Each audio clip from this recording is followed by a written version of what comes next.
Hey everybody, I'm Joe Price, Wilderness Skills Instructor, and in front of me are three backpacks from Savotta. The Niukka 20 litre, the Kantamus 40 litre, and the Kantamus 60 litre. But more importantly, what do I use these bags for? And that's what I want to convey in this video. I am a global wilderness skills instructor, so I teach in different environments. Today I happen to be in the Boreals. Later on this year, I'm in America, I'm in the UK, I'm in Ireland, I'm in Norway. So my kit has to do me for an awful lot of activities outdoors. And that's what I love, and you can see the modularity in the system that I'm using here. The Niukka, for example, I use for one-day trips. That's when I'm out and about hiking in the woods, maybe just doing a bit of exploring, maybe even just going to town. That's the Niukka 20 litre. The Kantamus 40 I use for two-day trips. So that involves me sleeping outside, and the kit that I need for that I keep in the 40. But then what about 3 days plus, or maybe some winter overnighters? Well, that's where the Kantamus 60 litre comes into play with the loadout that I have in there. So as you can see, it is all modular, all packed for different reasons. And in this video, I'm going to talk to you about what I'm using, why I use it, and where I use it. So first out the gate is the Niukka 20 litre. When it comes to packing backpacks, 20 litres is kind of a good day estimation. I hear an awful lot of people ask me about what weight you can carry in such a backpack, and the quickest way to kind of work it out in your head is to take the litres, 20 litres, half it, and then take a tiny bit more off, just as a rough rule. So 20 litres, half is 10, so about 7.5 kilos is what I'd kind of put into this backpack. Going to take a quick walk around the outside. On the front, I have the Sur Kukuro hip pouch attached by these awesome G-clips on the side here that you can then also use to compress the pack. It is a compression system, but also fully modular. I love to have the hip pack horizontal, just so I can get into it, but you can mount it vertically if that is your take. But I like to have it horizontal, and I just keep some small bits in there. Up on the side here, they have tabs, and they're on both sides of the pack, which allow you to put a hydration bladder in.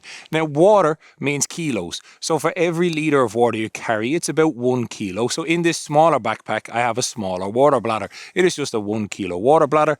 Comes out the side here, and on the sternum strap, I have it safely secured there on the side. Turning it around the back, and this is what I love about Savotta equipment, I don't have a full repair shop at home, so having everything easily repairable and easily swappable, no machines or complicated things necessary with the D-ring attachment to these straps, means that if I damage them, I can then just simply replace them. Behind the straps is where the closed foam cell pad usually comes on most backpacks, but you can swap this out for a bigger one, a sit pad in the back. You have another hydration bladder on this side, and then the front of it has a full clamshell opening, but I like to set it up with a half clamshell opening, just because on my bigger backpacks, I like to have a full clamshell because you're taking out bigger items, but on these smaller backpacks, maybe you have a few smaller bits on the inside, so I prefer to set it up as a half clamshell.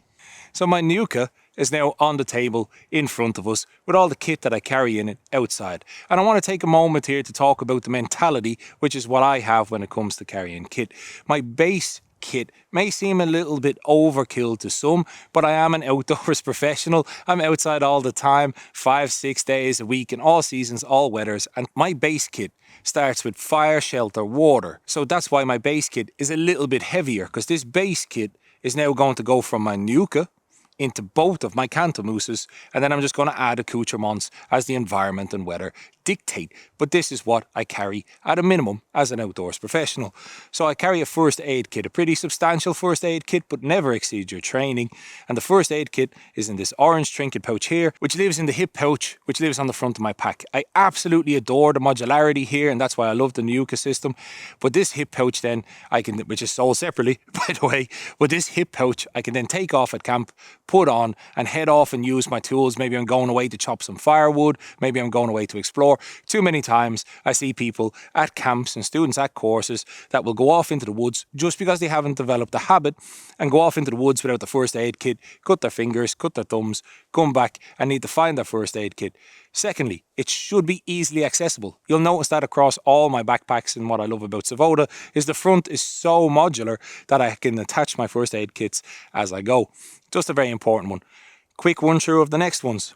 I have a fire kit. My fire kit is substantial, it's overkill, but I love fire. It's what I teach. Different environments, I need different things. Your fire kit could be as small as a lighter and some matches and some birch bark. It doesn't have to be as big as mine, but that takes care of fire. Next of all is water in this stuff sack, and I like the stuff sacks because they can split down the compartments inside the Niukka. I carry my water, so it's a water purification system, a steel container for boiling in if I have to, little cup, big cup, but the big cup doubles as a pot because I don't like pasta in my coffee. A mess kit, it contains my trangia, and then some nice teas and coffee for a bit of morale when I'm out and about.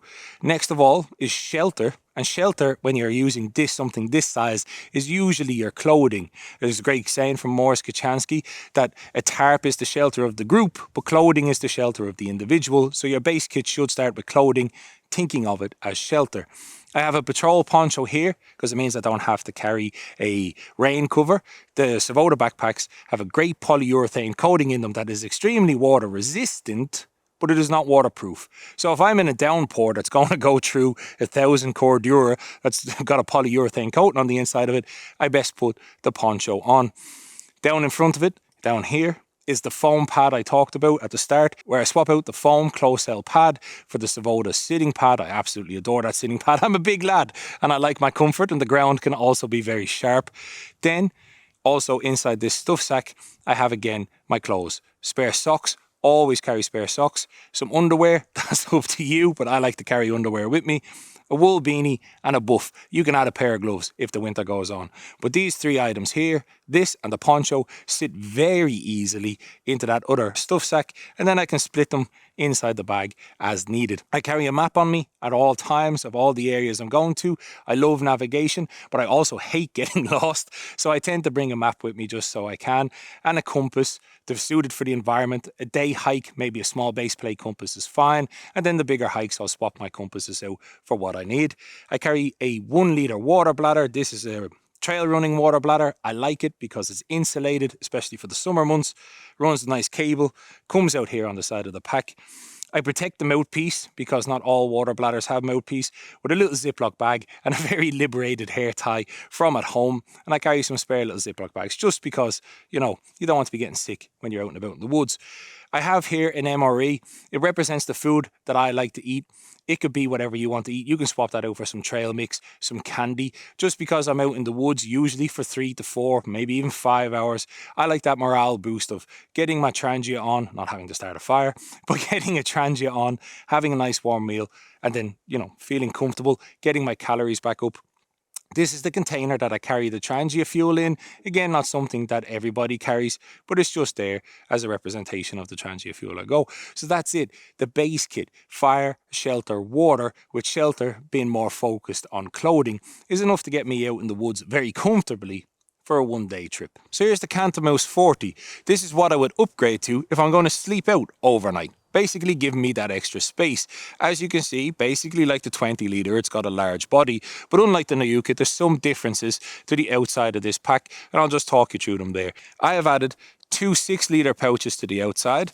I have a tourniquet on the front because I'm going out for 2 days. Maybe I'm using some tools. And then I have a multi-tool pouch there. Just very simple on the front, just some stuff that I can access. Those pouches then, we turn around, are the 6-litre ones, because maybe I'm staying out for the overnight, so I have a cook kit in one, and then I have my shelter system in the other. Thus you can see the upgrade in the pack. But just like with the Niukka, I love the fact that everything on this pack can be repaired either in the field or when you get home. It has same strap systems that you need no complicated tools for. It does come with the same closed cell pad setup on the back, but I again swapped it out. But the Kantamus being a bigger, stouter pack for heavier loads, remember the equation, 40 litres, we split it in half, that takes it down to 20 kilos plus a little bit. So I'd have between 15 and 17 kilos in a pack of about this size. You can adjust it to whatever weight you want. So it comes with an aluminium frame that sits in here to give you that bit of load stability, and of course a huge webbing belt. Now the webbing belt is absolutely fantastic, and I just want to take a moment to talk about that again to see Savotta's thought pattern with how they design bags and make bags and why I choose to carry them. You've got webbing on the pack here that is easily removable, easily replaceable, again without machinery. But on the front here, you have a Berg buckle. For the kit nerds among us and the backpack nerds among us, Berg buckles were invented by Berghaus in the 80s. In the 80s, they were designing stuff not to fail, not for convenience. That's only changed recently in kind of modern backpack design. So, of course, Savotta designed stuff not to fail. Thus, you have the Berg buckle on the front. Maybe something new for people who haven't seen these type of backpacks before. But the Berg buckle is fantastic because it works in cold environments. It has no mechanical stress points like side release buckles with split bars. It literally is two pieces of plastic that hold together under friction. And if you're wearing mittens and stuff like that, you can easily access it. So that's kind of the big change to this backpack, is more the carrying system, not so much the materials. If we swing around the front, there's a really ingenious design on the front here where you have an external pocket that you can access from this side, and you can also access the inside of the pack from this side here.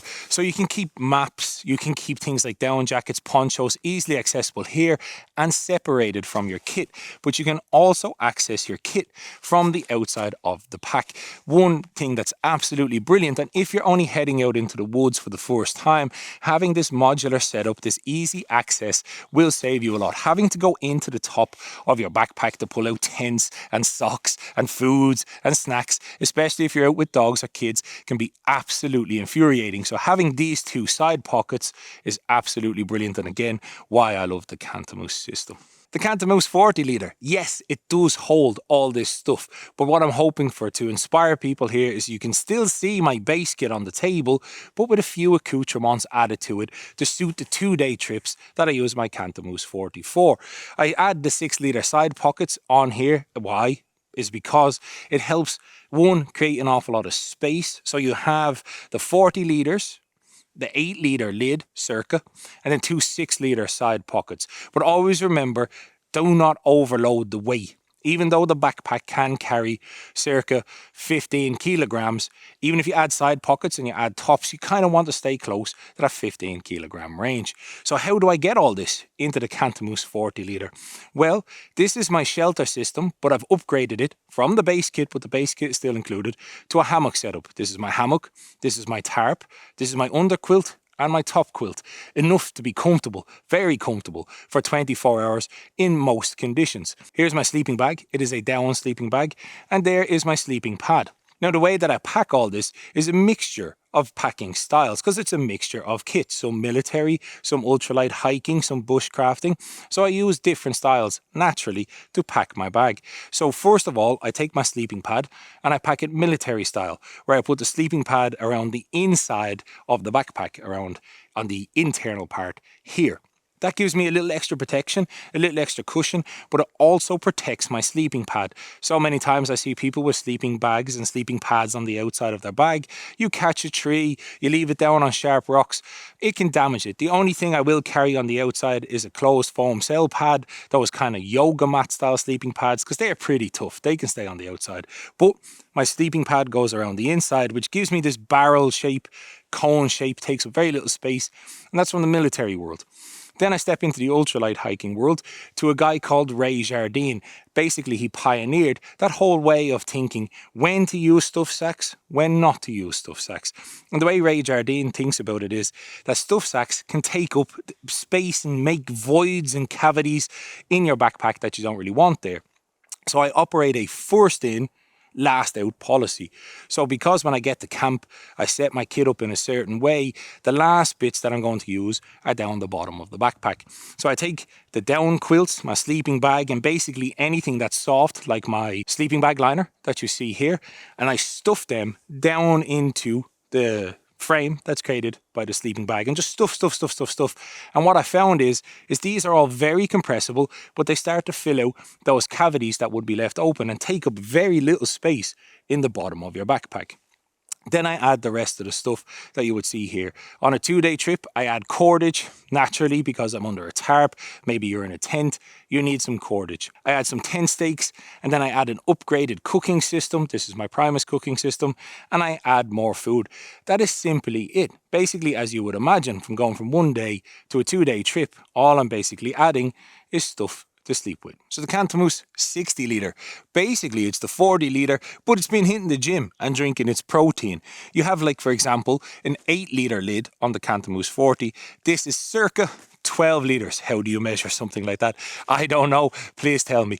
But it's a 12 litre lid, so it gives you that extra options up top. It also has a fully extendable snow peak, which allows that adaptability for should you be heading out in the winter. Also, again, modularity. The 6 litre side pockets that I have on the 40, I have switched to 4 litre pockets here, simply because when you're carrying bigger backpacks, you kind of want that weight to be as close to you and as centre across your shoulders as you can get it. So for the size difference in the pockets, I have added a Hatka 12 litre here on the front. Just like my Niukka, it is a fully removable pack, but it doesn't go across your hips, it comes across your shoulders. I absolutely love this because it acts as an easy access pocket should I want to access ponchos, jackets, stuff like that. But then when I get to camp on my 3-day trips, half of the problem is you have to go away from camp, gather resources, bring back water, wood, maybe forage a few berries and mushrooms if that's your thing. Always forage responsibly. So I'm able to leave my big pack at camp, not have to take stuff in and out of it all the time, throw the Hatka on and go explore the beautiful nature that I'm out in the woods seeing for a longer period of time. This is my 3-day pack. Again, we can turn it around the back and talk about what's on there. You have an adjustable system, so you can fully adjust this within ranges up and down the back. Your closed foam cell pad, again, I have it swapped out, and of course an aluminium frame. You have the same padding belt with that Berg buckle that we now know why it does that. Again, all repairable, no special machinery, beautiful thick straps with some adjustment in it. Something that I'm happy to see in Savotta backpacks, because when you're carrying something that's 60 litres, again, hitting on that equation, 60 litres, half, you're into 30 kilos minus a bit, so 20 kilos, 25 at a push is where I'd feel very comfortable carrying this size of backpack. Should you be going above 25 kilos on a 3-day trip, maybe it's a heavy winter trip, maybe you're heading outside for the first time and you want to bring an extra bit of equipment, a 60 litre pack, no matter how many pockets you put on it, will not do. Head on up to maybe the Kantamus 100 litre pack. It's all about the carrying system. You have sprung and unsprung weight when it comes to cars, and humans are no different. So the carrying system and the way that you set the modularity up on these backpacks is super important and something to always be aware of. The Kantamus 60 litre, the big boy, the heavy hitter. But the more astute amongst you may see that my base kit is still here, my 2-day kit, my mid kit is still here. I've just added some more bits and changed out some things to make it more suitable for 3 days plus. So my sleep system has changed. We've now lost the hammock and the overquilt and underquilt to be replaced by a tent. I find a tent a little bit more comfortable when I'm out and about for 3 days plus, just again, you know, privacy and so on. I've now added the Hatka 12. Again, the modularity to the system is absolutely amazing, and the Hatka 12 now contains those extra clothes and base layers I would need for 3-day plus outside. But the side pouches, you may notice, have gotten smaller. They are 6 litres on my midday kit, and they are 4 litres on the 60 litre 3-day plus kit. The reason for that is it's just load carrying and stability. Although backpacks can carry more than what's rated on it, especially Savottas, it's not always the area you should push it, because the backpack might be able to do it, but question is, can you? I know I struggle when I overpack stuff, so I tend to avoid that. So by taking the side pouches down, I'm utilising the internal pouches a lot more, and the Kantamus it's so strong, so big, so wide that you can do so much with the internal pack. And the 60 litre I love because it has these side access, an external pocket here and side access to it there, so it makes everything very, very easy. I still pack it the same. I still use the military Ray Jardine combination that I use. It's just basically up in the food game and we're up in the clothing game. That's it, changing out the shelter. Now, you may notice there's some tools here. There's an axe and a saw. They are just there to represent tools. Tools vary so much with everybody outside. The Savotta can easily carry them, but this is just a representation of the tools I carry on a 3-day plus trip, whether it's in the summer or whether it's in the winter. Your tools may vary, and also what you wish to own may vary. And I also want to just touch very briefly on why Cordura and why I choose Savotta Savotta. For example, you hear an awful lot of things in these videos, things like cordura, 1000 denier, 500 denier, berg buckles, you know, side bars or split bars, clips and buckles, all this kind of stuff, pals webbing. You hear so many nomenclatures being thrown around. But cordura, for example, and that's a good thing to start on, cordura is a material. It's a licensed material, licensed to factories and licensed to mills. Fashion brands use it, cheap tactical brands use it. Cordura can be found everywhere.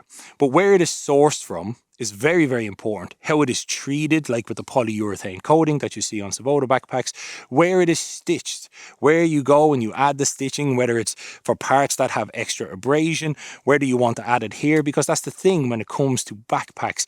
If they have a fault, you don't notice it till it's way too late into the woods and you're dealing with a problem that you didn't want to be dealing with. Convenience over failure. So once you have all that stitching and all that in place, and then where you set the backpack up, where you put the buckles themselves that you choose to use, all lend into the system. Loads shift. You have overweight loads, people who pack differently. So the point I'm trying to make there is that yes, you have cordura on a lot of things. You have side release buckles and split bar buckles and berg buckles on different things, but they are just materials. They tell you what the pack is made out of.